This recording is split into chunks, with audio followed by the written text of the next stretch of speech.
This is going to be a brief review of the 229 here, and let me see if I can pull this together without any notes, and why I think it's kind of a waste of space.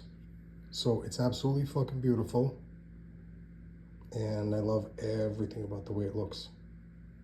But from a standpoint of being a balance of concealment versus capacity, it seems like a total waste.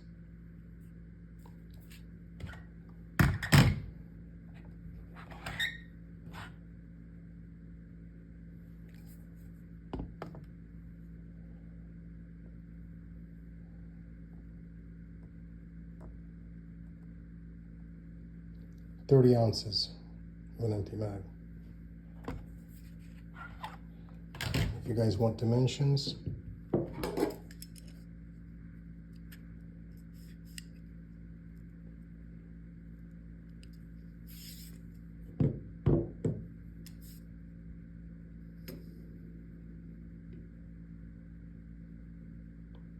about 7 1/16 inches long, with the sights in the mag. Trying to measure perpendicular to the board.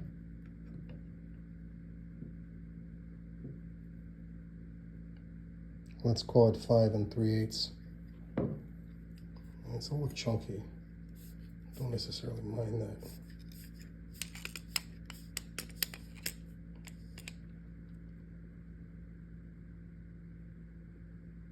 So I guess 1 7/16 or so.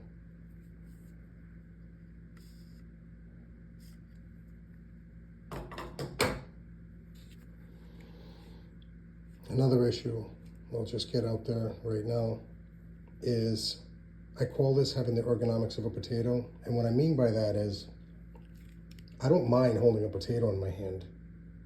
I can wrap my hand around like a long skinny potato pretty well, but I don't feel like I have that potato locked in. You know, it feels like I can kind of roll it around up and down, side to side. So there's that, and I actually kind of hated it, and people that have shot this side by side with a CZ that were novices all said that they shot terribly. I actually wasn't hitting the target at distance, and I found I was shooting off to the left with this, even though I got tighter groups in a CZ, and I don't know if this was because the sights are misaligned or something about the combination of me and this pistol, because the sights look straight, and I'd hate to start drifting them to compensate. But here's the real issue. It's huge compared to the Glock, which is kind of like the gold standard for size, right? Oh, this is a bad angle. Well, I'll do it like this. So, lined up kind of like slide to slide. You see a couple of things. The slide is taller. So that's a waste of space right off the rip, and that pushes the magazine down.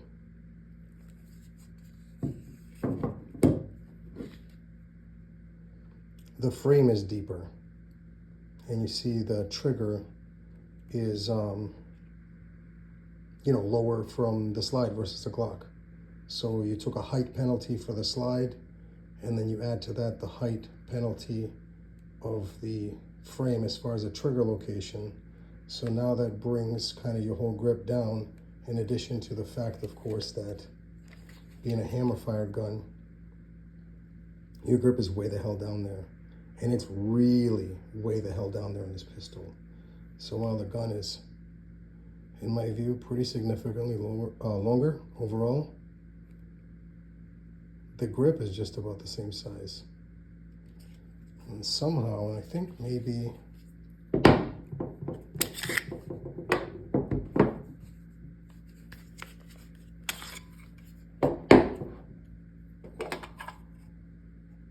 yep, feed lips to feed lips. Why is the magazine so long? So all of that just stacks up to it being unnecessarily big. But that's not all. Check this out. Hey, look at that. The barrel is shorter. So it's almost a gorgeous semi-compact. And from what I've read, these have the same capacity as a 226 with a slightly shorter grip by just staggering the rounds more. So it's almost like a full-size grip anyway. So that would make it almost, well, I guess it evens out, right? The grip's a little shorter than the full-size, and the barrel is a little shorter than a compact. But I just can't get over how this looks. I love the decocker. I do want to point out that there is no half cocked. It just springs back. So that's cool.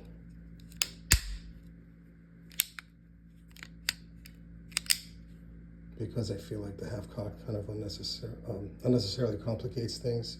So love the decocker. This has the SRT trigger.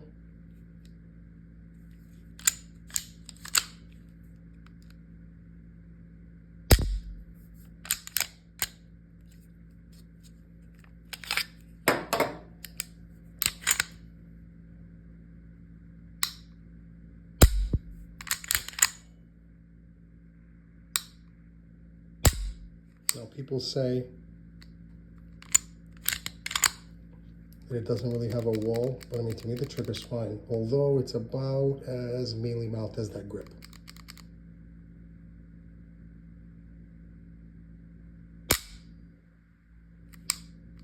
And the dry fire does the trigger. The hammer, you can kind of feel it bounce. So, I don't know. I really, really like it, but I'm not sure what its point is. To me, the two biggest upsides are the decocker only mechanism and just the way it looks. And I'm not sure if you realize, but M11's a real military designation. M11A1 isn't. It's like a speculative next iteration, the way that the Dan Wesson A2 1911 is a military model that never happened, right? This is flatter. I think maybe just resembles a 228. I never really had FaceTime with one, but just compared to a modern 229, it just looks better all around. And I love that there's no horn here. Of course, it's aluminum.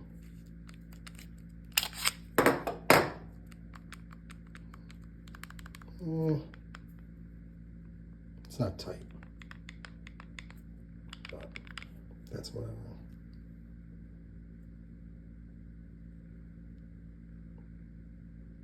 Tritium night sights, this engraving.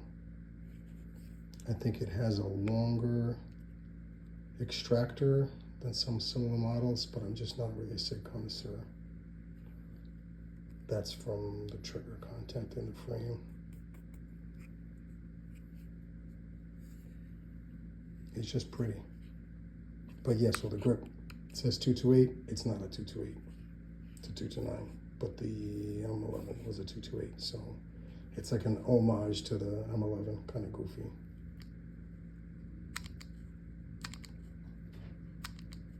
Double action pull is pretty crazy.